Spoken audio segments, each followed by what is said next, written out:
The people who aren't wealthy is because they don't own nothing. You only have your money sitting in cash. If your money is just sitting in cash, realistically, you're becoming poorer every day. The key to wealth is through ownership.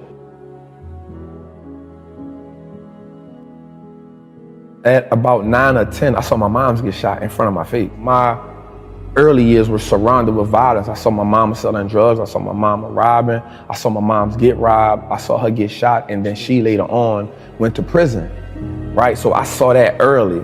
At 14, my mom was in prison and I lost my grandmother, which was who I was living with at the time. 14, I'm homeless. I'm just on survival mode. Like the world, I just want to get to the next day. I want to make as much money as I can selling crack. So at 16, I go to prison for attempted murder on robbery. But in prison, I had a fight with two of my homies. In prison, we fight for like 4 hours. Jeez. Back to back. I'm just fighting one after another one. Like we just fighting. And I go to solitary confinement. And at this time, all these parish prisons is considered like one of the worst parish prisons in the United States of America, right? And I go to the cell and I meet this white guy. That was the turning point of my life.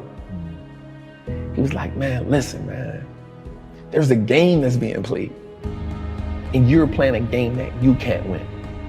For a minute, I just started thinking about the people who I knew that was in the streets. Everybody lost, everybody suffered the same fate. He has on a red and white band at the time. The red and white band means you're in federal custody.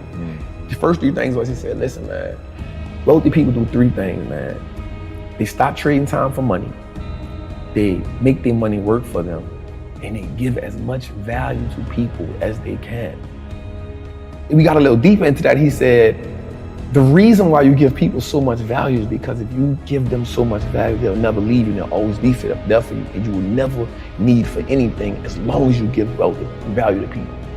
And so I learned that as I got older. That part really didn't make sense to me at the time, but the money working for you part, and I was like, how do you make your money work for you? Again, all I know is how to go get money. That's all I know. So later on in that, he says wealthy people do 3 things. So we in the cell for about 45 days. Every conversation with him about money and transition was always wealthy people do. So he says, wealthy people, first they get into stocks, then they start a business, and then they get real estate.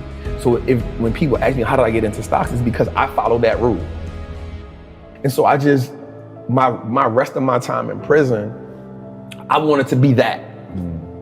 I wanted to be a part of that wealthy conversation. And so what happened to me was it started reminding me of being in the streets. Everything about it. And I heard this term one time that said, the real gangsters are on Wall Street. The real gangsters are in the government. And I was like, damn,